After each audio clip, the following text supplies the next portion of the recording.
തീപിടിച്ചവരിലേക്ക് എല്ലാ പ്രേക്ഷകർക്കും ഒരിക്കൽ കൂടെ സ്വാഗതം. തികച്ചും വ്യത്യസ്തമായ ജീവിത അനുഭവങ്ങളിലൂടെ കടന്നുപോയവരും പോയിക്കൊണ്ടിരിക്കുന്നവരുമായിട്ടുള്ള വ്യക്തികളാണ് തീപിടിച്ചവർ എന്ന ഈ ശുശ്രൂഷയിൽ എപ്പോഴും കടന്നു വരാറുള്ളത്. ഇന്ന് അതിഥിയായിട്ട് ഷെക്കേന ടെലിവിഷൻ്റെ പ്രേക്ഷകരോട് സംസാരിക്കുവാനായിട്ട് കടന്നു വന്നിരിക്കുന്നത് ഒരു കാലഘട്ടത്തിൽ നമ്മുടെ പള്ളിപ്പെരുന്നാളുകൾ, അമ്പലത്തിലെ ഉത്സവങ്ങൾ, ഇതിനെയൊക്കെ സംഗീത സാന്ദ്രമാക്കി മാറ്റിക്കൊണ്ടിരുന്ന ഗാനമേളകളിലെ ഏറ്റവും പ്രധാനപ്പെട്ട ഒരു ഗ്രൂപ്പായിരുന്ന മൂവാറ്റുപുഴ ഏഞ്ചൽ വോയിസിലെ അതിപ്രശസ്തനായ ഒരു വ്യക്തി, അവരുടെ ഡ്രമ്മറായിരുന്ന ബ്രദർ ജിമ്മി, ചാലക്കുടി സ്വദേശിയാണ്. അദ്ദേഹം കർത്താവിനോടുള്ള സ്നേഹത്താൽ പിടിക്കപ്പെട്ട് ഈ ഗാനമേളയും മറ്റ് കാര്യങ്ങളുമെല്ലാം വേണ്ട എന്ന് വെച്ച് സിനിമാ ലോകവുമായിട്ടുള്ള ബന്ധമൊക്കെ വിട്ട് കർത്താവിന് വേണ്ടി ജീവിക്കുവാനായിട്ട് തൻ്റെ ജീവിതത്തെ സമർപ്പിച്ചു. കഴിഞ്ഞ 10-25 വർഷങ്ങളായിട്ട് ഒരു ദിവസം പോലും പരിശുദ്ധ കുർബാന മുടങ്ങാതെ വളരെ മനോഹരമായിട്ട് കുടുംബജീവിതവും ഒക്കെ ആയിട്ട് മുന്നോട്ട് പോകുന്ന ഒരു വ്യക്തിയെ, ജിമ്മി ബ്രദറിനെ ഇന്ന് നമ്മൾ പരിചയപ്പെടുന്നു. ബ്രദറെ, സ്വാഗതം. വളരെ വ്യത്യസ്തമായ ഒരു ജീവിത സാഹചര്യത്തിൽ നിന്നാണ് അങ്ങ് വന്നിരിക്കുന്നത്, പ്രത്യേകിച്ചൊരു കലാരംഗത്ത് നിന്നും. സാധാരണഗതിയിൽ ഈ ഗാനമേളയ്ക്കൊക്കെ പാടിക്കൊണ്ടിരിക്കുന്നവർ, അല്ലെങ്കിൽ അതിന് ഈ ഡ്രമ്മ് പോലെയുള്ള ഉപകരണങ്ങളൊക്കെ വായിച്ചുകൊണ്ടിരിക്കുന്നവർ, അവരൊക്കെ പലപ്പോഴും, എല്ലാവരുമല്ല എങ്കിലും, മദ്യത്തിനും മയക്കുമരുന്ന് അങ്ങനെയൊക്കെയുള്ള കാര്യങ്ങൾ, ഞാൻ എല്ലാവരെയും അല്ല ഉദ്ദേശിക്കുന്നത്, പക്ഷെ പലരും അങ്ങനെ വഴിതെറ്റിപ്പോകാനുള്ള സാധ്യതകളൊക്കെ വളരെ കൂടുതലാണ്. എന്നാൽ അങ്ങ് അത്തരം സാഹചര്യത്തിൽ നിന്നുകൊണ്ട് ഒരാത്മീയ വഴിയിലേക്ക് കടന്നു വരാനുള്ള കാരണം എന്തായിരുന്നു? ബ്രദർ ഇപ്പം ആദ്യം പറഞ്ഞ കാര്യം, പണ്ട് എൻ്റെയൊക്കെ ചെറുപ്പത്തിൽ മ്യൂസിക്കിലേക്ക് കടന്നു വരുന്ന സമയത്ത് ഈ ആർട്ടിസ്റ്റ് എന്ന് പറഞ്ഞാൽ സമൂഹത്തിൻ്റെ ഇടയ്ക്ക് ഭയങ്കര ഒരു മോശം അഭിപ്രായമാണ്. ശരിക്ക് എന്താ പറയുക, ഇപ്പം ഈ പറഞ്ഞ പോലെ കുടിയനാണ്, അല്ലെങ്കിൽ ഈ മൊത്തത്തിൽ ഒരു കലാകാരൻ എന്ന് പറഞ്ഞാൽ മദ്യത്തിന് അഡിക്റ്റാണ്, പുകവലി, അങ്ങനത്തെ പൊതുസമൂഹത്തിൽ രൂപപ്പെട്ടിട്ടുണ്ട്. ആ ഒരു സമയത്തൊക്കെ ഒരു കലാകാരനൊരു കുടുംബജീവിതം, ഒരു പെണ്ണ് കിട്ടാൻ വരെ ഭയങ്കര ബുദ്ധിമുട്ടുള്ള ഒരു സമയമാണ്. ഒരു കല്യാണം ആലോചിച്ച് എന്നാൽ പോലും ഭയങ്കര ബുദ്ധിമുട്ടാണ്. പക്ഷെ ഇപ്പൊ ജനറേഷൻ മൊത്തം മാറി. ഇപ്പൊ ഒരു കലാകാരൻ അല്ലെങ്കിൽ ഒരു ആർട്ടിസ്റ്റ് എന്ന് പറഞ്ഞാൽ, ഇപ്പൊ പണ്ട് ഒരു ഡോക്ടറുടെ മക്കളോ അല്ലെങ്കിൽ ഒരു എഞ്ചിനീയറുടെ മക്കളെയൊന്നും ഇങ്ങനത്തേതിന് വിടില്ല. ഈ ഒരു വ്യക്തിക്ക് താല്പര്യം ഉണ്ടെങ്കിൽ പുള്ളി അത് കഷ്ടപ്പെട്ട് അന്വേഷിച്ച് കണ്ടുപിടിച്ച് പഠിച്ച് അങ്ങനെ ഒരു കലാകാരനായവരാണ് ഒരു പണ്ടത്തെ ജനറേഷനിലുള്ളവര്. പക്ഷെ ഇപ്പൊ വീട്ടുകാർ താല്പര്യപ്പെട്ട് എന്റെ ചെറുപ്പത്തിൽ ഇതായിരുന്നു. എനിക്ക് മ്യൂസിക് പഠിക്കണം എന്നും പറഞ്ഞ് ഡ്രമ്മൊക്കെ പഠിക്കണം എന്ന് പറയുമ്പോൾ നീ ചെണ്ടയും കൊട്ടി ഇങ്ങനെ നടന്നു എന്നും പറഞ്ഞ് എന്റെ വീട്ടിൽ നിന്ന് തന്നെ നിരുത്സാഹപ്പെടുത്തിയിട്ടുണ്ട്. ബ്രദർ എങ്ങനെയായിരുന്നു? ബ്രദറിന്റെ വീട്ടിൽ നിന്ന് താല്പര്യമായിരുന്നോ ഈ ഇതുപോലെയുള്ള വാദ്യോപകരണങ്ങളൊക്കെ പരിശീലിക്കാൻ? അല്ല, ഞങ്ങൾ 9 മക്കളാ. ഞാൻ ശരിക്കും തൊടുപുഴക്കാരനായിരുന്നു. തൊടുപുഴക്കാരൻ ചാലക്കുടിയിൽ പിന്നീട് വന്ന് താമസം. ഇപ്പൊ ഒരു 33 വർഷമായുള്ളൂ ഞങ്ങള് ചാലക്കുടി വന്നിട്ട്. ജനിച്ചതൊക്കെ തൊടുപുഴയാണ്, പഠിച്ചതൊക്കെ അവിടെയാ, തൊടുപുഴയാണ്. അപ്പൊ ആ സമയത്ത് അവിടെ ഞാൻ പഠിച്ച സ്കൂളില് മ്യൂസിക്കിന് ഭയങ്കര ഇമ്പോർട്ടൻസ് കൊടുക്കുന്ന ഒരു സ്കൂളായിരുന്നു. അന്ന് ആദ്യമായിട്ട് നമ്മൾ കീബോർഡൊക്കെ, ഓർഗനൊക്കെയാണ് പഠിക്കാൻ പോണത്. അന്നൊരു ചെറിയ ബാർ സോപ്പ് പോലെയുള്ള കാസിയുടെ ഒരു ചെറിയ കീബോർഡ് അന്നതേ ഉള്ളൂ, അതിലൊക്കെയാണ് വായിച്ചു പഠിച്ചത്. പക്ഷെ കുറച്ച് കഴിഞ്ഞപ്പോൾ എനിക്ക് പറ്റിയത് ഇതല്ലാന്ന് എനിക്ക് മനസ്സിലായി. പക്ഷെ വേറെ എന്ത് ഇൻസ്ട്രുമെന്റാന്നുള്ളതും എനിക്കൊരു ധാരണയുണ്ടായില്ല. അതൊക്കെ കഴിഞ്ഞ് കുറെ വർഷം കഴിഞ്ഞതിന് ശേഷം ഒരു സ്കൂളിന്റെ ആനുവൽ ഡേക്ക് ഒരാൾ ഡ്രംസിന്റെ സോളോ വായിക്കണ ഒരു ഇത് കണ്ടു. അന്നാണ് ഇത് ശരിക്ക് മൈൻഡിൽ കയറി പിടിച്ചത്. പിന്നെ നമുക്കൊരു എന്താ പറയുക, ഒരു ക്രേസ് ആയിരുന്നു, ഒരു ഡ്രമ്മ് പഠിക്കണം എന്നുള്ളൊരു ക്രേസ് ആയിരുന്നു. എനിക്കൊന്ന് ഈ ഗാനമേളകളിലൊക്കെ ഏറ്റവും ആകർഷണീയമായ ഒരു വിഭാഗം അതും ചിലപ്പോൾ ഇതിനൊരു കാരണമാവാം, അതൊരു കാരണമാവാം. പക്ഷെ നമുക്ക് അങ്ങനെയല്ല. പക്ഷെ നമുക്ക് ഡ്രമ്മ് പഠിക്കണം എന്നുള്ളൊരു സാധനം ഇങ്ങനെ ഉള്ളിൽ ഇങ്ങനെ തികട്ടി അത് ഊണിലും ഉറക്കത്തിലും അത് മാത്രമേ ഉള്ളൂ ചിന്ത. പക്ഷെ അന്ന് ഞാൻ താമസിക്കുന്ന സ്ഥലത്തുനിന്ന് ഇതിൻ്റെ അടുത്ത് ഇത് പഠിക്കാനുള്ള സാഹചര്യങ്ങളൊന്നുമില്ല, ഒരു സാഹചര്യമില്ല. പിന്നെ അന്വേഷിച്ച് പിടിച്ച് ഇങ്ങനെ വേറെ ഒരു മൂവാറ്റുപുഴ അടുത്തുള്ള ഒരു സാറിനെ കണ്ട്, ഒരു രമേശ് എന്നും പറഞ്ഞൊരു സാറുണ്ടായി. അപ്പോൾ ആണ് ആദ്യത്തെ ഒരു ഗുരു ആളായിരുന്നു. അത് കഴിഞ്ഞിട്ട് പിന്നെ ജോലി കിട്ടി, പോസ്റ്റ് ഓഫീസിൽ മാനേജറായിട്ട് ഇങ്ങനെ ജോലി കിട്ടി പോയി. പിന്നെ അത് അവിടെ വെച്ച് നിന്നു. പിന്നെയാണ് ഡേവിഡ് സാറെന്നും പറഞ്ഞ ആലുവയുള്ള സാറാണ് ശരിക്കും എൻ്റെ ഈ ലൈഫിൽ മ്യൂസിക് ഡ്രംസിൻ്റെ ഒരു ഇത് കൊണ്ടുവന്നത് സാറാണ്, ഡേവിഡ് സാറാണ്. അതിനുശേഷം പിന്നെ ഡേവിഡ് സാറ് ഒരു കുറച്ച് വർഷം കഴിഞ്ഞപ്പോൾ ഗൾഫിന് പോയി. അങ്ങനെ പോയിപ്പോൾ ആള് നടത്തിക്കൊണ്ടിരുന്ന ഇൻസ്റ്റിറ്റ്യൂഷനാണ് ഈവാൻ സ്കൂൾ ഓഫ് മ്യൂസിക്. അത് എന്നെ ഏൽപ്പിച്ചിട്ട് പോയത്. അതെവിടെയായിരുന്നു? അത് ആലുവ ബാങ്ക് ജംഗ്ഷനിലായിരുന്നു. അപ്പൊ ഇതിനൊക്കെ വീട്ടുകാരുടെ ഒരു പൂർണ്ണ സമ്മതം ഉണ്ടായിരുന്നു? കാരണം പഠിച്ചു മിടുക്കനായി ഒരു ജോലിയൊക്കെ നേടി അങ്ങനെ കുടുംബം പാട്ട് കൂത്തെന്നൊക്കെ പറഞ്ഞുകൊണ്ട് നടന്ന അതങ്ങനെ കളിയാക്കിയ ഒരു സമയം ഉണ്ടായിരുന്നു. ഈ ചണ്ടയും കൂട്ടി ഇങ്ങനെ നടന്ന. പക്ഷെ അപ്പോഴും എൻ്റെ ഉള്ളിലൊരു വാശി ഉണ്ടായി, ഞാൻ ജീവിക്കുവാണെങ്കിൽ മ്യൂസിക്കും കൊണ്ടേ ജീവിക്കുള്ളൂ. അങ്ങനെ ഒരു വാശി എൻ്റെ. അത് ഫുൾ ടൈം പിന്നെ പ്രാക്ടീസ് ഉണ്ടായി. പാട്ട് പാടില്ല. ജസ്റ്റ് ഇങ്ങനെ എന്ന് വെച്ചാൽ പാട്ടുകാരനൊന്നുമല്ല. വേറെ ഒരു ഇൻസ്ട്രുമെന്റിനോട് നമുക്ക് വലിയൊരു താല്പര്യം ഉണ്ടായില്ല. ഇഷ്ടമാണ്, പക്ഷെ എൻ്റെ ഉള്ളിൽ കിടക്കുന്ന ഡ്രമ്മാണ്. എന്നിട്ട് അതിങ്ങനെ ഈ അവിടെ അപ്പൊ തൊടുപുഴയിൽ നിന്ന് ആലുവ ഒന്ന് പഠിക്കണം. അന്നൊരു വണ്ടിക്കൂലി തരില്ല. അപ്പൊ അടുത്ത മാസത്തെ ഫീസ് കൊടുക്കണമെങ്കിൽ ഒരു മാസം മുമ്പേ കരഞ്ഞു തുടങ്ങണം. അപ്പോഴാണ് അന്ന് നിസ്സാര ഫീസേ ഉള്ളൂ, അത് കൊടുക്കാൻ. സ്കൂൾ പഠനമൊക്കെ നിർത്തിയായിരുന്നു. സ്കൂൾ പഠനം +2 അല്ല SLC കഴിഞ്ഞ് നമ്മള് പ്രീ ഡിഗ്രി വരെ പോയി. അന്ന് പ്രീ ഡിഗ്രിയാണ്. പ്രീ ഡിഗ്രി കഴിഞ്ഞപ്പോ പിന്നെ നിർത്തി. പിന്നെ ഫുൾ ടൈം മ്യൂസിക് തന്നെയായിരുന്നു. അതായിരുന്നു ജ്വരം. ഊണിലും ഉറക്കത്തിലും അത് തന്നെയായിരുന്നു ജ്വരം. അപ്പോഴും ഇങ്ങനെ അത് കഴിഞ്ഞൊരു ധ്യാന കേന്ദ്രത്തിൽ ഇങ്ങനെ പ്ലേ ചെയ്യാൻ വേണ്ടിയിട്ട് തൊടുപുഴ ഏഴുമുട്ടെന്നും പറഞ്ഞൊരു ധ്യാന കേന്ദ്രമുണ്ട്, അഗസ്റ്റിൻ പള്ളിക്കുന്നിൽ അച്ഛൻ്റെ. അപ്പം അച്ഛൻ്റെ കൂടെ കൊയർ ടീമിൽ കുറേ നാളുണ്ടായി. അവിടെ വെച്ചിട്ടാണ് ശരിക്ക് ഇതിനൊരു തിരിച്ചറിവ് കിട്ടുന്നത്. ഈ മ്യൂസിക്കിനൊരു ആത്മീയ വശം ഉണ്ടെന്നുള്ള ഒരു തിരിച്ചറിവ് അവിടെ വെച്ചിട്ടാണ് കിട്ടുന്നത് വർഷങ്ങൾക്ക് മുമ്പ്.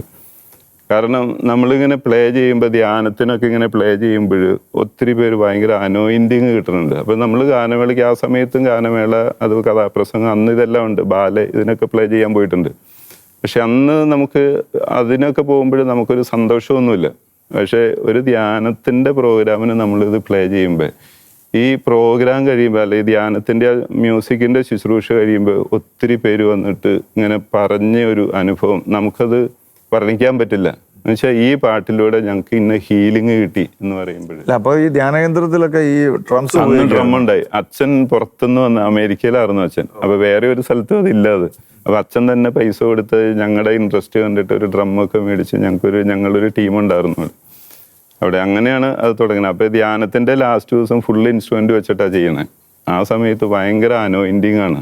അങ്ങനെ ഈ ഒരു തിരിച്ചറിവ് ഭയങ്കരമായിട്ട് സ്വാധീനിച്ചു. ഡ്രം എന്ന് പറയുന്നത് അതിങ്ങനെ ഒരുപാട് ഐറ്റം ഉണ്ടല്ലോ അതിനകത്ത്.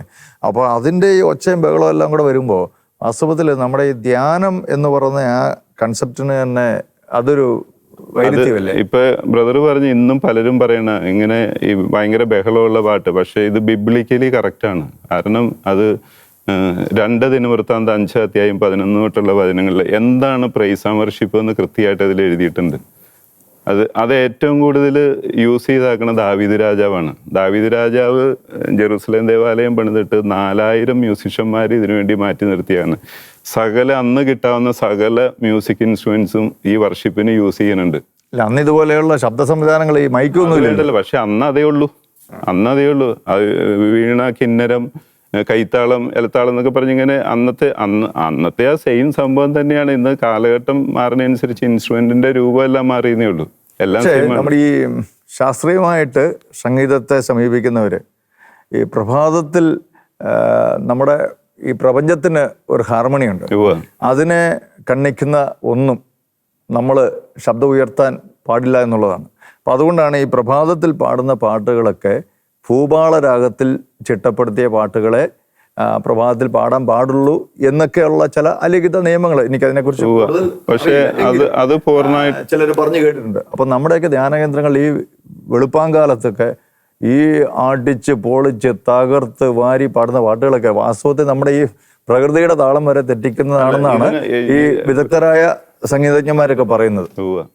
പക്ഷെ ഇത് ഞാൻ മനസ്സിലാക്കിയ ഒരു സംഭവം, ഇന്ന് പലരും നമ്മളിപ്പോൾ ഒരു കൊയറിൻ്റെ ഒരു പള്ളിയിൽ ദേവാലയത്തിലൊരു കൊയർ നമ്മൾ സംബന്ധിച്ചാലും ചിലർ ഭയങ്കര അരോചകാന്ന് പറയും കേട്ടിട്ട്. ഇതിന് സംഭവിക്കണ എൻ്റെ ഒരു എക്സ്പീരിയൻസ് എന്ന് ഞാൻ പറയുകയാണെങ്കിൽ ചെയ്യണവരുടെ ഒരുക്കക്കുറവാണ് ഇതിൻ്റെ മെയിൻ പ്രശ്നം. അതാണ് ഇതിനകത്ത് ഏറ്റവും വലിയ. ഞാൻ എന്തിനിത് ചെയ്യുന്നു? ഇപ്പം ഞാൻ ഡ്രമ്മ് വായിക്കാനിരിക്കുവാണെങ്കിൽ ഞാനിത് എന്തിനു ചെയ്യുന്നു? ഈ തിരിച്ചറിവാണ് വേണ്ടത്. ഞാൻ ദൈവത്തെ പ്രൈസ് ചെയ്യാനാണ്, എൻ്റെ കഴിവ് കാണിക്കാൻ വേണ്ടിയിട്ടല്ല അവിടെ ഇരിക്കണ്ടേ. മനസ്സിലാവുന്നുണ്ട്? അപ്പൊ ഈ ഇപ്പൊ ഞങ്ങളൊരു ധ്യാനത്തിനൊക്കെ പ്രോഗ്രാമിന് പോണതിന് മുമ്പ് ആഴ്ചകൾക്ക് മുമ്പേ ഞങ്ങൾ അതിനു വേണ്ടി പ്രാർത്ഥിച്ചു ഒരുങ്ങാൻ തുടങ്ങും. ടീമിലെല്ലാവരോടും അനൗൺസ് ഇന്ന ദിവസം ഒരു പ്രോഗ്രാം ഉണ്ട്. ഇപ്പൊ ഞങ്ങൾക്കൊരു ടീമുണ്ട്, ക്യാൻഡിക്കിൾസ് എന്നും പറഞ്ഞ് ഞങ്ങൾക്കൊരു വർഷിപ്പ് ടീമുണ്ട്. അപ്പൊ ഞങ്ങളിങ്ങനെ ടീമിൽ പറയും ഇന്ന ദിവസം പ്രോഗ്രാം ഉണ്ട്. അപ്പൊ എല്ലാവരും അതിന് വേണ്ടിയിട്ട് പ്രെയർ തുടങ്ങും. ഈ ഒരു പ്രോഗ്രാമിന് വേണ്ടിയിട്ട് ഗ്രൂപ്പിൽ തന്നെ ഇൻഡിവിജ്വൽ തന്നെ അതിന് വേണ്ടിയിട്ട് ത്യാഗം എടുക്കും, ഉപവാസം എടുക്കും, ഭക്ഷണം ഒഴിവാക്കും. അങ്ങനെ ഓരോ രീതി. അപ്പൊ ഇതിനു വേണ്ടി ഞാൻ ഇതിനു വേണ്ടി എത്ര ഒരുങ്ങുന്നു, അതാണ് എൻ്റെ അനോയിന്റിങ്. അല്ലാതെ നമുക്കിപ്പോൾ ഗാനമേളയ്ക്ക് നമുക്ക് പരിപാടിക്ക് പോകുമ്പോൾ ഇതിൻ്റെ ഒന്നും ആവശ്യമില്ല. നാളെ ഒരു പ്രോഗ്രാം ഉണ്ട്, ലിസ്റ്റ് ഇടുകയുള്ളൂ. നാളെ ഒരു പ്രോഗ്രാം ഉണ്ട് ഇന്നടുത്ത്. നമ്മൾ ആ സമയമാകുമ്പോൾ വണ്ടിയിൽ കയറി പോകുന്നു, അവിടെ ചെന്ന് പരിപാടി നടത്തുന്നു, തിരിച്ചു പോകുന്നു.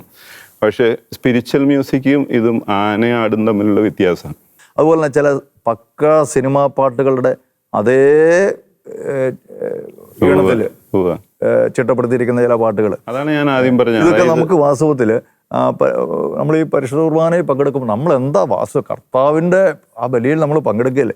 അപ്പോൾ ഈ ഒച്ചയിലും ബഹളത്തിലും എല്ലാം കൂടെ നിന്ന് നമുക്ക് അതിൻ്റെ ആ ഒരു ശരിക്കുമുള്ള ഒരു ആത്മീയ അരൂപി അവിടെ നഷ്ടപ്പെടുന്നില്ല എന്നുള്ളൊരു സംശയം. അതാണ് ഞാൻ ആദ്യം പറഞ്ഞത്. അതായത് നമ്മളിപ്പോൾ ഒരു കൊയർ, ഇപ്പം ഞാനും കൊയർ ടീമിലുള്ളതാണ്. ശരിക്ക് എനിക്കൊക്കെ നമ്മൾ എവിടെയാണ് നിൽക്കുന്നത്? ഒരു കൊയർ എന്ന് പറഞ്ഞാൽ പുരോഹിതൻ കഴിഞ്ഞാൽ അൾത്താരയുടെ ഏറ്റവും തൊട്ടടുത്ത് നിൽക്കുന്ന കൊയർ ഗ്രൂപ്പാണ്. അപ്പം നമ്മളിത് എന്തിന് നിൽക്കുന്നു, ആ ഒരു തിരിച്ചറിവില്ലാണ്ട് വരുന്നു പലപ്പോഴും. അതായത് എൻ്റെ ഒരു കഴിവ് കാണിക്കാൻ എനിക്ക് ശരിക്കും പറഞ്ഞാൽ പള്ളിയിൽ കൊയറിന് പോയി നിന്ന് വായിക്കാൻ പേടിയാണ്. കാരണം നമ്മൾ അത് ബൈബിള് വായിക്കുമ്പോഴാണ് നമുക്ക് അതിൻ്റെ കാണിച്ചത്. ഇത് അതിപരിശുദ്ധ സ്ഥലമാണ്. ദേവാലയ പുരോഹിത സക്രാരി എന്ന് പറയുന്നത് ഇപ്പോൾ ജെറൂസലേം ദേവാലയത്തിൻ്റെ ഏറ്റവും അതിവിശുദ്ധ സ്ഥലമാണത്. അവിടെ ഒരു അന്ന് പുരോഹിതൻ കയറുമ്പോൾ പോലും അരയിലൊരു ചങ്ങലയിട്ടിട്ടാണ് കയറുന്നത്. കാരണം വിശുദ്ധിയില്ലെങ്കിൽ അവിടെ മരിച്ചു വീഴും. അപ്പോൾ ഈ പുരോഹിതനെ നമുക്ക് കയറിയെടുക്കാൻ ആർക്കും കയറാൻ പറ്റില്ല. അപ്പോൾ മരിച്ചു വീണാൽ വലിച്ചെടുക്കാൻ വേണ്ടിയിട്ട് ചങ്ങലയിട്ടിട്ടാണ് കയറ്റി വരുന്നത്. അത്ര ഭയഭക്തിയോടെയാണ് കയറണത്. അപ്പോൾ അത്ര അതിപരിശുദ്ധ സ്ഥലം. അതേ സെയിം തന്നെയാണ് ഇന്നും. പക്ഷെ നമുക്കതൊരു തിരിച്ചറിവ് വന്നിട്ടില്ല. അന്ന് ഞാൻ എവിടെ നിൽക്കുന്നു, കൊയറ് നിൽക്കുന്ന സ്ഥലം എന്ന് പറയുന്നത് അതിപരിശുദ്ധ സ്ഥലമാണത്. അച്ഛൻ നിൽക്കണതിൻ്റെ തൊട്ടടുത്ത്. അപ്പം അതേ ഞാൻ പറഞ്ഞു, അതിന് ഒരുക്കം വേണമെന്ന്. ഈ ഒരുങ്ങാതെ നമ്മൾ പ്രാർത്ഥിച്ചൊരുങ്ങാതെ ഒരു കൊയറിന് നമ്മൾ ചെയ്താൽ പോലും അത് നമുക്ക് തന്നെ ദോഷമായിട്ട് മാറും. ഈ ചെയ്യണവർക്കാണ് ആദ്യം ദോഷമായിട്ട് വരുന്നത്. അപ്പം നമുക്കത് അരോചകമാണെങ്കിൽ കേൾക്കണവർക്ക് അതിൻ്റെ 10 ഇരട്ടി എഫക്റ്റ്. കാരണം പ്രാർത്ഥിക്കാൻ പോലും ആൾക്കാർക്ക് പറ്റില്ല. എന്നാലും ഞങ്ങൾ ഈ ചെയ്ത മ്യൂസിക്കുകൾ ആയിരക്കണക്കിന് ഞാൻ കണ്ണുകൊണ്ട് കണ്ടിട്ടുണ്ട്. ഇപ്പോൾ ഒരു ഉദാഹരണം പറഞ്ഞാൽ, ഞങ്ങൾ ജീസസ് യൂത്തിൻ്റെ ഒരു പ്രോഗ്രാമിന് തിരുവനന്തപുരത്ത് മരിയൻ എഞ്ചിനീയറിംഗ് കോളേജിൽ ഒരു റിട്രീറ്റ് നടക്കുക. Marian engineering. അപ്പോൾ ഞങ്ങളിങ്ങനെ ജീസസ് യൂത്തിൻ്റെ പ്രോഗ്രാമിനൊക്കെ പോണ സമയത്ത് ഇത്രയും അലമ്പായിട്ടുള്ള ഒരു കുട്ടികളെ ഞാൻ എൻ്റെ ജീവിതത്തിൽ കണ്ടിട്ടില്ല. അവിടെ എന്ന് വെച്ചാൽ കടൽ തീരത്ത് അങ്ങനെയുള്ള കുറേ പിള്ളേർ, ആ ഒരു കാറ്റഗറിയിൽപ്പെട്ട പിള്ളേരാണ് ഈ ധ്യാനത്തിന് വന്നേക്കണേ. ഏകദേശം ഒരു 400ഓളം പേരുണ്ട് വന്നേക്കണേ. അപ്പോൾ ഞങ്ങൾ ഈ ധ്യാനം തുടങ്ങണ അന്ന് തൊട്ട് ഈ പിള്ളേർ ഭയങ്കര അലമ്പ്. ഇതിലൊരു 10-50 പിള്ളേർ ഫുൾ ടൈം അലമ്പാണ്. ക്ലാസ് എടുക്കുമ്പോൾ ഇങ്ങനെ ആരോ എറിഞ്ഞുകൊണ്ടിരിക്കുന്നു, അവരെ കമൻറ്റ് ചെയ്തുകൊണ്ടിരിക്കുന്നു. ഭയങ്കര വോളണ്ടിയേഴ്സിനൊന്നും ചെയ്യാൻ പറ്റില്ല. 100-100 വോളണ്ടിയേഴ്സ് ഉണ്ട്, ഇവർക്കൊന്നും ചെയ്യാൻ പറ്റണില്ല. അപ്പോൾ ഈ അന്നത്തെ ധ്യാനം തുടങ്ങി പിറ്റേ ദിവസം ആയപ്പോഴത്തേക്ക് ധ്യാനം കൂടാൻ വന്ന പിള്ളേരിൽ കുറേ പേര് പോയി. അവരെന്തോ വേറെ എന്തോ ഗാനമേള പരിപാടി എന്ന് ഓർത്തുന്നത് ചോദിക്കും. അപ്പം ഞങ്ങളൊരു ഫുൾ ടീം മ്യൂസിക് ഉണ്ട്, ജീസസ് യൂത്തിൻ്റെ ഒരു ഫുൾ ടീം ഒരു മിനിസ്ട്രി ഉണ്ട് ഞങ്ങൾക്ക്. അപ്പോൾ ഇവർക്ക് ഒരു ക്ലാസ് പോലും അവിടെ എടുക്കാൻ പറ്റില്ല. 4 ദിവസത്തെ ധ്യാനമാണ്. അപ്പോൾ 3 ദിവസം കഴിഞ്ഞ് ഉച്ച വരെ ഒന്നും സംഭവിച്ചിട്ടില്ല അവിടെ. ഭയങ്കര അലമ്പാണ്. ഈ പിള്ളേരെ കൊണ്ട് സഹികെട്ട് നിൽക്കുക വോളണ്ടിയേഴ്സൊക്കെ. അപ്പോൾ ഈ നാളെ ധ്യാനം തീരുവാണെങ്കിൽ തലേ ദിവസം ഉച്ചയായി. ഇപ്പോൾ ഞങ്ങൾ എല്ലാവരും കൂടി ഇങ്ങനെ ഇരുന്ന് പ്രാർത്ഥിക്കുക, ഇതിനു വേണ്ടിയിട്ട് ഇങ്ങനെ പ്രാർത്ഥിച്ചുകൊണ്ടിരുന്നു. അപ്പോൾ അന്ന് തോമസ് കുമളി എന്നും പറഞ്ഞൊരു ബ്രദറാണ്. ആളാണ് ഈ ക്ലാസ് എടുക്കുക, ആരാധന നയിക്കാൻ പറ്റുന്നത്. വൈകുന്നേരം ഒരു 5 മണിക്ക് ശേഷം ആരാധനയാണ്. പിന്നെ ഒരു പിതാവ് ഉണ്ടായി, പിതാവിൻ്റെ ഒരു ക്ലാസ് കഴിഞ്ഞിട്ട് പിന്നെ വർഷിപ്പ് ദീപികാരുണ്യം വെച്ചിട്ട് ആരാധന നടക്കുക. അപ്പോൾ അന്ന് എന്താ സംഭവിച്ചതെന്ന് വെച്ചാൽ, ഉച്ചയായിപ്പോൾ ഈ പിള്ളേർ അതിൻ്റെ ലീഡേഴ്സ് മുഴുവനും നട്ടുച്ചയ്ക്ക് 12 മണിയായപ്പോൾ ആൺപിള്ളേർ മുഴുവൻ പാൻ്റൊക്കെ മടക്കി വെച്ച് ഈ വെറും മുട്ടയിൽ മണലിൽ ഉച്ചവെയിലത്ത് 12-1 മണി ആ സമയത്ത് ഉച്ചവെയിലത്ത് 10-100 പേര് ഇങ്ങനെ വട്ടത്തിൽ നിന്ന് കൈ ഒടിച്ച് പ്രാർത്ഥിക്കുകയാണ്. പെൺപിള്ളേരും എല്ലാവരും അടക്കം ഇങ്ങനെ വോളണ്ടിയേഴ്സ് എല്ലാം കൂടി പ്രാർത്ഥിക്കാൻ തുടങ്ങി. അത് മണിക്കൂറുകളോളം നിന്ന് കൊന്തയില്ലേ പൊരി വെയിലത്ത് ഗ്രൗണ്ടിൻ്റെ നടുക്ക് നിന്ന് ഇങ്ങനെ പ്രാർത്ഥിക്കുക, ഈ പിള്ളേർക്ക് വേണ്ടി പ്രാർത്ഥിക്കുക. ഞങ്ങളും ഇതിൻ്റെ ഒരു ഭാഗമായിട്ട് ഇങ്ങനെ പ്രാർത്ഥിച്ചുകൊണ്ടിരിക്കുകയാണ്. എന്നിട്ട് വൈകിട്ട് ഈ ആരാധന തുടങ്ങുകയാണ്. ആരാധന തുടങ്ങി ഒരു 6 മണിക്ക് തുടങ്ങിയ ഒരു ആരാധന. അപ്പോൾ തോമസ് ബ്രദർ പറഞ്ഞു നമുക്ക് പ്രത്യേകിച്ചൊന്നും വേണ്ട, നിങ്ങളൊരു പാട്ട് പാടി തുടങ്ങിക്കോ, പരിശുദ്ധാത്മാവ് കൊണ്ടുപോയിക്കോളൂ എന്ന് പറഞ്ഞത്. അപ്പം ഞങ്ങളൊരു പരിശുദ്ധാത്മാവിൻ്റെ ഒരു പാട്ട് പാടി അങ്ങ് തുടങ്ങി. ഒരു 5 മിനിറ്റ് കഴിഞ്ഞപ്പോഴത്തേക്ക് ഞങ്ങളുടെ മേലെ ഒരു വലിയ പുതപ്പ് വന്ന് വീഴുന്ന ഒരു ഫീലാണ് ഇങ്ങനെ വന്ന്. പിന്നെ എന്താ സംഭവിച്ചതെന്ന് ഞങ്ങൾക്ക് മനസ്സിലായില്ല. ഈ വർഷിപ്പ് നീണ്ടിട്ട് രാത്രി 12:10 വരെ പോയി. 12:10 വരെ, അതായത് ഒരു 6 മണിക്ക് തുടങ്ങിയ വർഷിപ്പ് തീർന്നത് രാത്രി 12:10 ആയപ്പോഴും. അതുവരെ ഫുൾ ടൈം മ്യൂസിക് ആയിരുന്നു. ഈ 12:10 ആയപ്പോഴത്തേക്കും ഈ ഹോളിൽ നിന്ന് കൂട്ടക്കരച്ചില്ല. അത് പറയുമ്പോൾ തന്നെ എൻ്റെ കണ്ണ്, കാരണം എൻ്റെ ജീവിതത്തിൽ ഇങ്ങനെ ഒരു അനുഭവം കണ്ടിട്ടില്ല. അതായത് ഹോളിനകത്ത് കൂട്ടക്കരച്ചിലാണ്. ഒത്തിരി പെൺപിള്ളേർ ഭയങ്കര വിഷം കാണുന്നു, മാതാവിനെ കാണുന്നു, യേശുവായി കാണുന്നു, ഇങ്ങനെ കൂട്ടക്കരച്ചിൽ ഇതിനകത്ത്. അത് കഴിഞ്ഞ് ഈ ഒരു 12:30 ആയപ്പോഴത്തേക്കും കരച്ചിൽ നിൽക്കണില്ല, മ്യൂസിക് ഇതെല്ലാം ശാന്തമായി. മൊത്തം ഈ ഓഡിറ്റോറിയം മൊത്തം ശാന്തമായിട്ട് ഇങ്ങനെ ഇരിക്കുക. അത് കഴിഞ്ഞ് അവസാനം എല്ലാവരും കിടക്കാൻ പോയി. അപ്പോഴും കുറേ പേര് ഈ ഹോളിൽ കിടന്ന് കരഞ്ഞുകൊണ്ടിരിക്കുന്നുണ്ട്. അതെല്ലാം ഒരു +1 +2 പിള്ളേരുടെ ധ്യാനമാണ്. പിറ്റേ ദിവസം തൊട്ട്, അന്ന് രാത്രി തൊട്ട് മുഴുവൻ സൈലൻ്റായി. ഈ ഹോള് മൊത്തം സൈലൻ്റായി, ഒരു പ്രശ്നമില്ല. പിറ്റേ ദിവസം ഉച്ചയായിപ്പോൾ ധ്യാനം തീരുവാണ്. അപ്പോൾ പിറ്റേ ദിവസം ഉച്ചയായിപ്പോൾ എല്ലാവരോടും റിവ്യൂ പറയാൻ പറഞ്ഞു, നിങ്ങളുടെ ഒരു അനുഭവം എന്താണെന്ന് പറയാൻ പറഞ്ഞു. അപ്പോൾ ഇതിനകത്ത് 98% പിള്ളേരും പറഞ്ഞത് ഞങ്ങൾക്ക് ഹീലിംഗ് കിട്ടിയ മ്യൂസിക്കിലൂടെയാണെന്ന് പറഞ്ഞു. അത് ഞങ്ങൾ കേട്ട് കഴിഞ്ഞപ്പോൾ ഉണ്ടല്ലോ, ശരിക്കും ഞങ്ങൾക്കുണ്ടായ ഒരു ഫീൽ. കാരണം ഞങ്ങളത് അനുഭവിച്ചറിഞ്ഞുകൊണ്ടിരിക്കുകയാണ്. ഒരു 98% പിള്ളേരും എഴുതിയത് മ്യൂസിക്കിലൂടെ ഞങ്ങൾക്ക് ഹീലിംഗ് കിട്ടിയെന്ന് പറഞ്ഞു. അല്ല, ഈ ദാവീദ് കിന്നരം വായിച്ചപ്പോൾ സൗളിൽ നിന്ന് ദുരാത്മാവ് വിട്ടുപോയി എന്ന് ബൈബിളിൽ എഴുതിയിട്ടുണ്ടല്ലോ. അത് തന്നെ ഞങ്ങൾ കണ്ണുകൊണ്ട് കണ്ടു ഞങ്ങളത്. കാരണം അതിനുശേഷം പിള്ളേർ മൊത്തം സൈലൻ്റായി, ഭയങ്കര ചേഞ്ച് ആയിരുന്നു എന്നാണ് പറഞ്ഞത് പിന്നെ അവരുടെ ജീവിതത്തിൽ സംഭവിച്ചത്. അതേ പറഞ്ഞ. അപ്പം ഇതിൻ്റെ ഒരുക്കം ഭയങ്കര ഇമ്പോർട്ടൻസ് ആണ്. നമ്മളിത് എന്താണ് ചെയ്യാൻ പോകുന്നത്? ബൈബിളിലൂടെ സങ്കീർത്തനം 150-ാം സങ്കീർത്തനമൊക്കെ മുഴുവൻ നിങ്ങൾ എല്ലാ ഇൻസ്ട്രുമെൻറ്റും വെച്ച് ദൈവത്തെ പ്രൈസ് ചെയ്യാൻ. ഇത് സൈലൻ്റായിട്ട് ചെയ്യേണ്ട ടൈമുണ്ട്, അതങ്ങനെ ചെയ്യണം. അല്ലാതെ ഫുൾ ടൈം ഇത് ഫുള്ള് ബിബ്ലിക്കലാണ് ശരിക്കും. 2 ദിനവൃത്താന്തം 5-ാം അധ്യായം 11 തൊട്ടുള്ള വചനം വായിച്ചു നോക്കിയേ. അതായത് ഈ മ്യൂസിക്കിൽ ഇവർ വർഷിപ്പ് ചെയ്തുകൊണ്ടിരുന്നപ്പോൾ ദൈവത്തിൻ്റെ തേജസ് ദേവാലയത്തിലേക്ക് ഇറങ്ങി വന്നപ്പോൾ പുരോഹിതന്മാർക്ക് അവിടെ നിന്ന് ശുശ്രൂഷ ചെയ്യാൻ സാധിച്ചില്ല എന്നാണ് വചനം എഴുതി വെച്ചാണ്. അതാണ് ശരിക്കും പ്രൈസ് ആൻഡ് വർഷിപ്പ്. അപ്പം ഇങ്ങനെയൊരു തല ഇതിനുണ്ട്, മ്യൂസിക്കിന് ഇങ്ങനെയൊരു തലമുണ്ട്. പക്ഷെ ഇത് ഇന്ന് സംഭവിക്കാത്തത് എന്തുകൊണ്ടാന്ന് വെച്ചാൽ നമ്മുടെ, അതായത് ഞാൻ പറയുകയാണെങ്കിൽ എൻ്റെ പേഴ്സണൽ ഒരുക്കക്കുറവ്, അല്ലെങ്കിൽ ടീമിലുള്ളവരുടെ ഒരുക്കക്കുറവിൽ നിന്നാണ് ഇതൊന്നും സംഭവിക്കാത്തത്. ഇത് ഒരുക്കം ഉണ്ടോ, ഉറപ്പായിട്ട് സംഭവിച്ചിരിക്കും. ഈ ഏഞ്ചൽ വോയിസിലേക്കുള്ള പ്രവേശനം എങ്ങനെയായിരുന്നു ആ കാലഘട്ടത്തിൽ? ഏഞ്ചൽ വോയിസിൽ ആ സമയത്ത് ഞാൻ അവിടെ പഠിപ്പിക്കുന്നുണ്ട്. ഏഞ്ചൽ വോയിസിൻ്റെ ഒരു ഇൻസ്റ്റിറ്റ്യൂട്ടിൽ പഠിപ്പിക്കുന്ന ഒരു സമയം ഉണ്ടായി. അപ്പം ആ സമയത്ത് അന്ന് അവിടെ വായിച്ചുകൊണ്ടിരുന്ന വേറെ ഒരു ആൾ മാറി. അവിടുന്ന് മാറിയപ്പോൾ ഇങ്ങനെ ജിമ്മിനെ വിളിക്കാന്നും പറഞ്ഞ് അങ്ങനെ വിളിച്ച. ശരിക്കും ഏഞ്ചൽ വോയിസിന്റെ സ്ഥാപകനായിരുന്നു കുര്യാക്കോസ് കച്ചറമറ്റ അച്ഛൻ തന്നെയാണ്. അച്ഛൻ തന്നെയാണ്. പിന്നെ മാനേജറായിട്ട് ഇരുന്ന ജോയി ചേട്ടനാണ്. ഞങ്ങൾ ജോയി ചേട്ടനാണ് അതിൻ്റെ, ഇപ്പോഴും ജോയി ചേട്ടനാണ്. ആ കാലഘട്ടത്തിൽ ഇപ്പൊ എന്റെയൊക്കെ ചെറുപ്പത്തിലൊക്കെ ഞാൻ ഓർക്കുന്നുണ്ട്. ഇപ്പൊ ഏഞ്ചൽ വോയിസിന്റെ ഗാനമേള എന്ന് പറഞ്ഞു കഴിഞ്ഞാൽ വാസ്തവത്തിൽ ഒരു പള്ളിപ്പെരുന്നാള് അതിന്റെ അത് പൂർണ്ണമാണെങ്കിൽ ഞാനൊക്കെ അത്ഭുതപ്പെട്ടിട്ടുണ്ട്. അതായത് ഒരു വർഷം 250ഓളം പ്രോഗ്രാം ഉണ്ട്. ഒരു വർഷം 250 പ്രോഗ്രാം. കാരണം ഇങ്ങനെ ഏറെക്കുറെ ഒരു വർഷം മുഴുവൻ എല്ലാ ദിവസവും തന്നെ ആ സമയത്ത് പ്രോഗ്രാം. വീട്ടിൽ പോകാൻ എന്ന് വെച്ചാൽ ഇങ്ങനെ ലിസ്റ്റ് ഇട്ടൊക്കെ ഞങ്ങൾ അവിടെ കിടക്കണേ. അവിടെ തന്നെ ഞങ്ങള് ഊണും ഉറക്കമൊക്കെ അവിടെ തന്നെ. കാരണം അന്ന് കല്യാണമൊന്നും കഴിച്ചിട്ടില്ല. അപ്പൊ ഇവിടെ വന്ന 1 മാസം 2 മാസമൊക്കെ കഴിഞ്ഞ് വീട്ടിൽ പോകാറുള്ളൂ. കാരണം അവിടെ തന്നെയാണ് ഭക്ഷണം, ഊണും ഉറക്കം. പുഴയിൽ പോയി കുളിക്കും, അവിടെ കിടക്കും, ഭക്ഷണം വൈകുന്നേരങ്ങളിൽ പ്രോഗ്രാം. അപ്പൊ ഉച്ചവരെ കിടന്ന് ഉറക്കം അങ്ങനെയൊക്കെ ആയിരിക്കും. അത് കഴിഞ്ഞിട്ട് എഴുന്നേറ്റ് ഉച്ച കഴിഞ്ഞ് പ്രോഗ്രാമിന് ദൂരെയാണെങ്കിൽ നേരത്തെ പോകും. ഇപ്പൊ കാസർഗോഡ്, അപ്പൊ ഇപ്പൊ ഇന്ന് കാസർഗോഡാണെങ്കിൽ ചിലപ്പോൾ അടുത്ത പരിപാടി തിരുവനന്തപുരം ആയിരിക്കും. അപ്പൊ കാസർഗോഡത്തെ പരിപാടി കഴിഞ്ഞ് നേരെ തിരുവനന്തപുരത്തിലാണ്. ഒരു ടൂർ പോലെയാണ് പോയിക്കൊണ്ടിരിക്കുന്നത്.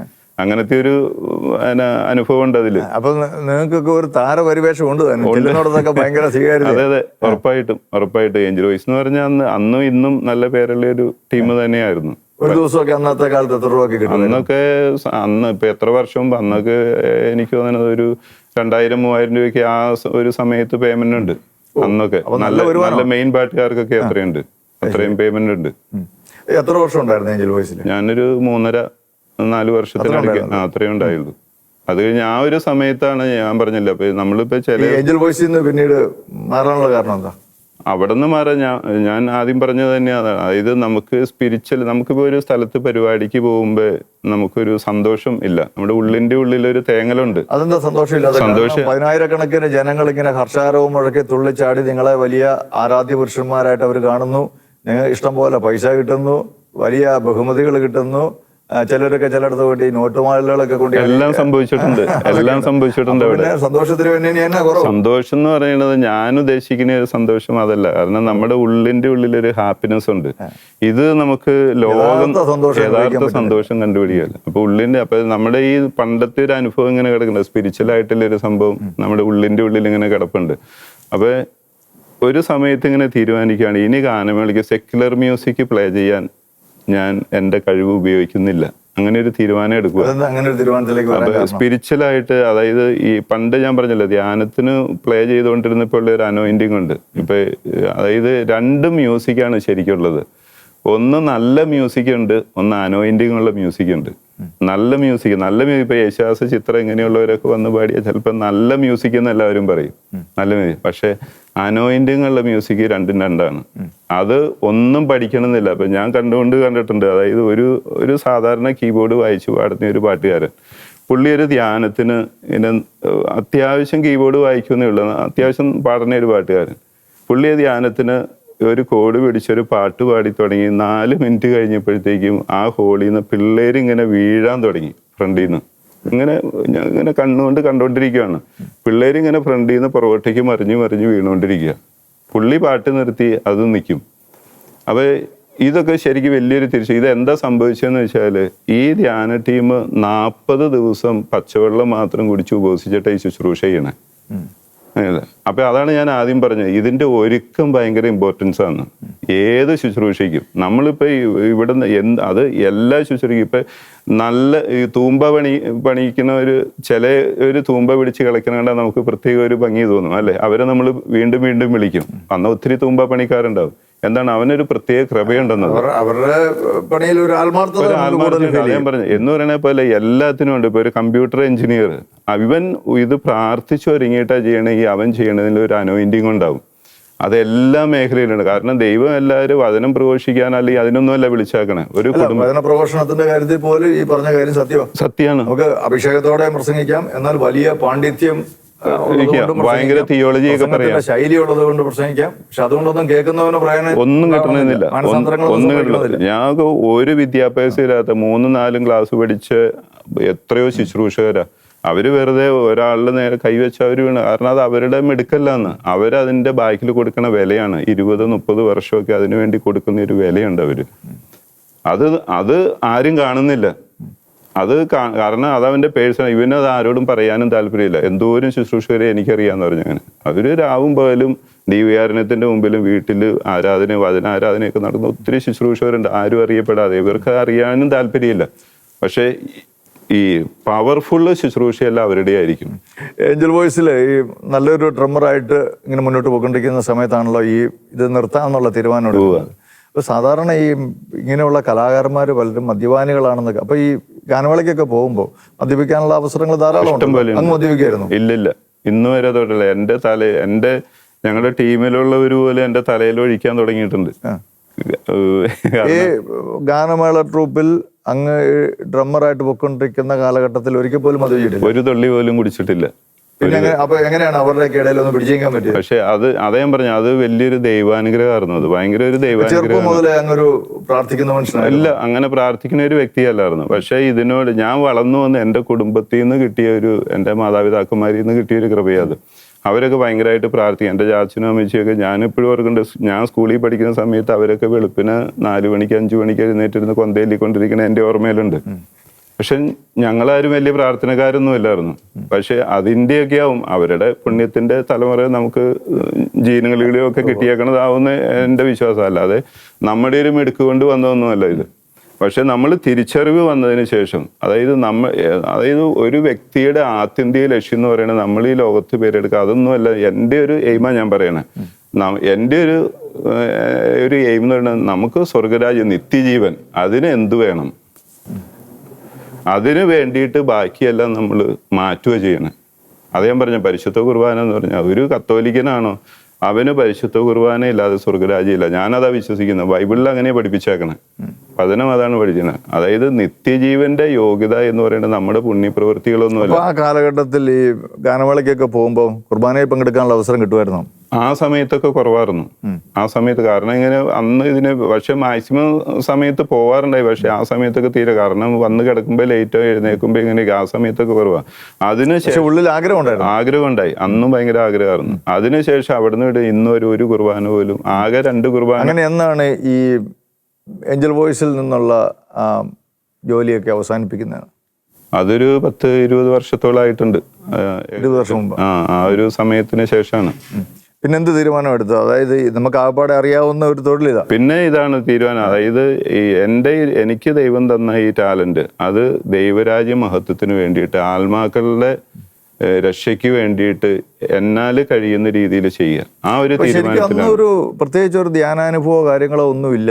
പിന്നെ എങ്ങനെയാണ് ഇങ്ങനെ എനിക്കിനി ഈ ദൈവരാജ്യത്തിന് വേണ്ടി വേണ്ടി പാടണം അങ്ങനെയൊക്കെയുള്ള ഒരു ചിന്ത വരാനുള്ള കാരണം എന്താ? അത് വരാനുള്ള കാരണം, നമ്മളിപ്പോ ഗാനമേളയ്ക്ക് പോയി നമ്മളിപ്പോ ഒരു അമ്പലത്തിലോ അല്ലെങ്കിൽ ഒരു എവിടെയെങ്കിലും പോയി ഒരു സിനിമാ പാട്ട് പാടുമ്പോൾ നമുക്ക് പ്രത്യേകിച്ചൊന്നും തോന്നില്ല. ആ പാട്ട് പാടിയ ആൾക്കാർ കുറച്ച് ഡാൻസ് ചെയ്തു കൊള്ളാം എന്നൊക്കെ പറഞ്ഞിങ്ങനെ തിരിച്ചു വരും. പക്ഷെ ഈ ഒരു സ്പിരിച്വൽ മ്യൂസിക് നമ്മൾ ചെയ്യുമ്പോൾ ഈ പാട്ട് കഴിയുമ്പോൾ അല്ലെങ്കിൽ ആ ഒരു പാട്ടിന് പ്ലേ ചെയ്തിട്ട് പുറത്തിറങ്ങുമ്പോൾ ഇവർ വന്നിട്ട് പറയുന്ന ഒരു കമൻ്റ് ഉണ്ട്, ഇന്ന പാട്ട് പാടിയപ്പോൾ നമുക്ക് ഭയങ്കര അനോയിന്റിങ് ആയിരുന്നു കേട്ടോ, കുറെ ഹീലിംഗ് കിട്ടി കേട്ടോ. അങ്ങനെയൊക്കെ എത്ര പേര്. അതുപോലെ തന്നെ ഗാനമേളയ്ക്കിടയിലും ആൾക്കാർ ഈ പാട്ട് ഒന്നുകൂടെ പാട്, ആ പാട്ട് വീണ്ടും പാട്, അങ്ങനെ ആവർത്തിച്ച്. അതാണ് ഞാൻ ആദ്യം പറഞ്ഞത്, നല്ല മ്യൂസിക് ഉണ്ട്, അനോയിന്റിങ് ഉള്ള മ്യൂസിക് ഉണ്ടെന്ന് പറഞ്ഞതാ. ഇത് നല്ല മ്യൂസിക്കാണ്, അവർക്ക് ഇഷ്ടമാണത് അവർക്ക്. പക്ഷെ അവരുടെ ലൈഫിനെ ഒന്നും ചേഞ്ച് ചെയ്യണില്ല എന്നത്. പക്ഷെ ഇത് നേരെ തിരിച്ചാണ്. ഒരാളുടെ ലൈഫിനെ ചേഞ്ച് ചെയ്യുവാണ്. ആണ്. അങ്ങനെ എത്രയോ അനുഭവങ്ങളുണ്ട്. ഞങ്ങളിപ്പോ അതുപോലെ ഈ അടുത്ത് തന്നെ ഒരു കല്യാണത്തിന് ഒരാൾ, അത് കണ്ണൂർ അടുത്താണ് പോയത്. അപ്പൊ ആള് പറഞ്ഞൊരു സംഭവം ഇതാണ്, അതായത് ഈ ആളുടെ മോളുടെ മനസ്സമ്മതത്തിന് എല്ലാ സ്ഥലത്തും DJയും അതുപോലെ അങ്ങനത്തെ പ്രോഗ്രാം, ഗാനമേള, ഫ്യൂഷനും ഒക്കെയാണ് നടത്തുന്നത്. ഇത് എൻ്റെ മോളുടെ മനസ്സമ്മതമാണ്, ഭയങ്കര പരിശുദ്ധമായിട്ട് നടക്കുന്ന ഒരു സംഭവം. അവിടെ ഇങ്ങനത്തെ പാട്ടുകളൊന്നും വേണ്ട, ഫുള്ള് വർഷിപ്പ് സോങ് മാത്രം മതി, നിങ്ങൾ വന്ന് ചെയ്തു തരണം എന്നും പറഞ്ഞ് വിളിച്ചു. ഞങ്ങൾ ഇവിടുന്ന് 10-12 പേര് ഒരു ടീം പോയി, ഇവിടുന്ന് ഒരു വണ്ടിക്ക് ഞങ്ങൾ പോയി, സൗണ്ട് അടക്കം ഞങ്ങൾ ഇവിടുന്ന് പോയി ചെയ്തു. പക്ഷെ ആള് പറഞ്ഞൊരു സംഭവം, ഇത് കഴിഞ്ഞപ്പോൾ കിട്ടുന്ന ഒരു സന്ദേശം, എന്നാൽ പുള്ളിയുടെ കുടുംബക്കാർ ഒത്തിരി പേര് കളിയാക്കി എന്ന് പറഞ്ഞു. ഇത് വലിയ ഇങ്ങനെ കല്യാണമാണ്, ഇവിടെ ഇങ്ങനത്തെ സ്പിരിച്വൽ സംഭവം ഒന്നും അല്ല വേണ്ടെന്നൊക്കെ പറഞ്ഞ് ആളുടെ അനിയൻ പോലും ദേഷ്യപ്പെട്ടു എന്ന് പറഞ്ഞു. ആള് ഞങ്ങളോട് പറഞ്ഞ കാര്യമാണ്. പക്ഷെ ഞങ്ങളത് ചെയ്തതിന് ശേഷം അവിടെ വന്ന ഒത്തിരി പേര്, ഈ കല്യാണം കൂടാമെന്ന് ഒത്തിരി പേര്, ഭയങ്കര ഒരു പ്രത്യേക അനുഭൂതിയായിരുന്നു കേട്ടെന്ന് പറഞ്ഞു. അപ്പൊ ഇവിടെ പോലും ഇത് സംഭവിക്കുന്നു ഏത് മേഖല. കാരണം കല്യാണം എന്ന് പറയുന്നത് അവരെ സംബന്ധിച്ച് ആ കുടുംബത്തിന്റെ ഏറ്റവും വലിയൊരു എന്താ പറയുക, വലിയൊരു ശുശ്രൂഷ തന്നെയാണത്, അല്ലെ? നമ്മുടെ ഒരു മോളുടെ അല്ലെങ്കിൽ മോന്റെ കല്യാണം എന്ന് പറഞ്ഞാൽ നമ്മളെ സംബന്ധിച്ച് ഏറ്റവും വലുതാണ്. വന്നവർക്ക് അത് വലിയ വിഷയമാവണമെന്നില്ല എന്ന്. ഇപ്പൊ എൻ്റെ മോളുടെ കല്യാണം എന്ന് പറഞ്ഞാൽ എന്നെ സംബന്ധിച്ച് എൻ്റെ ജീവിതത്തിൽ ഒന്നേ ഉള്ളൂ, അല്ലേ? അതിനുവേണ്ടി അത്ര ഒരുക്കം വേണം എനിക്ക് എന്ന് പറയണ ആളതിനു വേണ്ടി മാസങ്ങളോളം മുമ്പ് വിളിച്ചു, ബുക്ക് ചെയ്തു, എല്ലാം ക്രമീകരിച്ചു ചെയ്തു. അപ്പൊ പുള്ളി ഇത് കഴിഞ്ഞപ്പോൾ, കാരണം ആ ഒരു ഉത്തരവാദിത്തം ഞങ്ങളെ ഏൽപ്പിക്കുമ്പോൾ ഞങ്ങൾക്കത് തിരിച്ചു കൊടുക്കാൻ ഞങ്ങൾക്ക് ബാധ്യതയുണ്ട്. അപ്പം ഞങ്ങളും ഇതിനു വേണ്ടി ആഴ്ചകളോളം പ്രാർത്ഥിച്ചു ഒരുങ്ങിയിട്ടാണ് ഞങ്ങൾ ചെല്ലണേ. മനസ്സിലായില്ല? കാരണം നമുക്ക് അത്ര ഉത്തരവാദിത്തം കൂടെ, വെറുതെ ഒരു ഗാനമേള ചെയ്യാൻ ഇതിൻ്റെ ഒന്നും ആവശ്യമില്ലെന്ന്. ഇപ്പോൾ ഒരാൾ വന്നില്ലേ, അടുത്തൊരാളെ വിളിച്ച് നമുക്ക് ചെയ്യാതെ. പക്ഷേ ശുശ്രൂഷ രണ്ടാണ്. അതാണ് പറഞ്ഞത്. അപ്പം നമ്മൾ ദേവാലയത്തിലൊരു കൊയറിന് പോയി ഇരിക്കുമ്പോൾ പോലും നമ്മൾ ഒരുക്കമില്ലാതെ, ഇന്ന് ഒരു കൊയറുണ്ടെങ്കിൽ നാളെ ഒരു കൊയറിന് വായിക്കുന്നുണ്ടെങ്കിൽ തലേ ദിവസം തൊട്ട് നമ്മൾ ഒരുങ്ങി തുടങ്ങണം, പാട്ടുകാരും ഇൻസ്ട്രുമെൻറ്റും. അല്ലെങ്കിൽ കേൾക്കണവർക്ക് അത് എല്ലാം ഒന്നും മറക്കാൻ വേണ്ടിയിട്ട് ഈ പള്ളിക്കകത്തേക്ക് വന്നിരിക്കണേ, അല്ലേ? ആൾക്കാർ ഒരു ഞായറാഴ്ച വന്നവരൊക്കെ ആയിരിക്കും കൂടുതൽ. അപ്പം ഈ ഒരുങ്ങണം എന്ന് പറയുന്നത് അങ്ങ് ഉദ്ദേശിക്കുന്നത് എങ്ങനെയാണ്? അതായത് ഞാൻ നാളെ ഒരു കൊയറിന് പോയി, എനിക്ക് നാളെ ഒരു പള്ളിയിലൊരു കൊയറുണ്ട്, കുർബാനയ്ക്ക് കൊയറുണ്ടെന്ന് വെച്ചാൽ ഞാൻ ഈ കൊയറിന് വേണ്ടിയിട്ട് ഞാൻ ഇൻസ്ട്രുമെന്റ് വായിക്കുന്നത് ഇത് അഭിഷേകം ചെയ്യപ്പെടാൻ വേണ്ടി പ്രാർത്ഥിക്കണം എന്നാണ്. പാട്ടുകാരൻ എൻ്റെ പാട്ട് അഭിഷേകം ചെയ്യപ്പെടാൻ വേണ്ടി വെറുതെ പോയി പാടാം, കഴിവുള്ളവർക്ക് ആർക്ക് വേണേലും പോയി പാടാം. പക്ഷെ ഞാനിപ്പോൾ ഡ്രം അല്ലെങ്കിൽ പാട വായിക്കണം, അല്ലെങ്കിൽ ഒരു കോങ്ക, ഗിറ്റാർ എന്തും ആയിക്കോട്ടെ, ഞാൻ ഇതിനു വേണ്ടി പ്രാർത്ഥിച്ചൊരുങ്ങാതെ പോയി ചെയ്യുമ്പോൾ കേൾക്കണവനത് നേരെ ഓപ്പോസിറ്റ് വലിക്കുള്ളൂ എന്ന്. പക്ഷെ ഞാൻ വലിയ പ്ലെയർ ഒന്നും ആവേണ്ട കാര്യമില്ല. പക്ഷെ പ്രാർത്ഥിക്കുന്ന വ്യക്തിയാണോ അത് ദൈവം രൂപാന്തരപ്പെടുത്തുന്നു. മനസ്സിലായി? ഞാൻ എത്ര ഇതിനു വേണ്ടി അദ്ദേഹം പറഞ്ഞ അപ്പൊ അത് ഈ ബലിയർപ്പിക്കുന്ന വൈദികന് പോലും അത് ബാധകമാണ്. നാളെ ഒരു ബലിയുണ്ട്, ആ വൈദികന് അതിന് കാരണം എന്താണ് അർപ്പിക്കുന്നത്. ഇപ്പൊ അവരെ കുറ്റപ്പെടുത്തണമല്ല, പക്ഷെ പല സാഹചര്യങ്ങളും ചിലപ്പോൾ പറ്റില്ലായിരിക്കും. പക്ഷെ അതുപോലുമാണ് പരിശുദ്ധ ബലി എന്ന് പറയുന്നത്. അതിനപ്പുറത്തുള്ള വേറെ ഒരു ആരാധനയില്ല, അല്ലെ? നമ്മുടെ സഭയുടെ ഏറ്റവും വലിയ ആരാധന എന്ന് പറയുന്നത് പരിശുദ്ധ ബലി തന്നെയാണ്, പരിശുദ്ധ കുർബാന തന്നെയാണ്. അപ്പൊ അത് നമ്മൾ അർപ്പിക്കുമ്പോൾ അല്ലെങ്കിൽ നമ്മളതിൽ പാടുമ്പോൾ, ഇൻസ്ട്രുമെന്റ് വായിക്കുമ്പോൾ, എനിക്ക് സത്യം പറഞ്ഞ ഇപ്പോഴും കൊയറിൽ കയറി നിന്നിട്ട് പ്ലേ ചെയ്യാൻ പേടിയാ. കാരണം നിൽക്കുന്ന സ്ഥലം ത്തിന്റെ ഗൗരവം അറിയാം. അതുകൊണ്ട് എനിക്ക് പേടിയാണ് അവിടെ നിന്ന് ചെയ്യാൻ. അതിൻ്റെതായ ഒരു ആത്മീയ ഒരുക്കത്തോടെ വേണം നമ്മൾ ഈ ശുശ്രൂഷ ചെയ്യണമെന്നാണ് അങ്ങ് പറഞ്ഞു. ഉറപ്പായിട്ടും. ഓക്കെ, അങ്ങ് ഈ മുഴുവൻ സമയം ശുശ്രൂഷയിലേക്ക്, അതായത് ഏഞ്ചൽ വോയിസിലെ ഒരു അറിയപ്പെടുന്ന ഡ്രമ്മർ എന്നുള്ള ആ പരിവേഷം എല്ലാം ഉപേക്ഷിച്ച് അതിലൂടെ കിട്ടുമായിരുന്ന സാമ്പത്തിക നേട്ടങ്ങളും ഒക്കെ വേണ്ട എന്ന് വെച്ച് ആരാലും അറിയപ്പെടാതെ ഒരു ശുശ്രൂഷകനായിട്ട് അങ്ങ് മാറുവാനുള്ള തീരുമാനമെടുത്തു. അതിനുശേഷമുള്ള അങ്ങയുടെ ജീവിതാനുഭവങ്ങൾ നമുക്ക് നമ്മുടെ പ്രേക്ഷകരോട് അടുത്ത എപ്പിസോഡിൽ നമുക്ക് പങ്കുവയ്ക്കാം. അതുവരെ നമുക്ക് പ്രാർത്ഥനയിലായിരിക്കാം.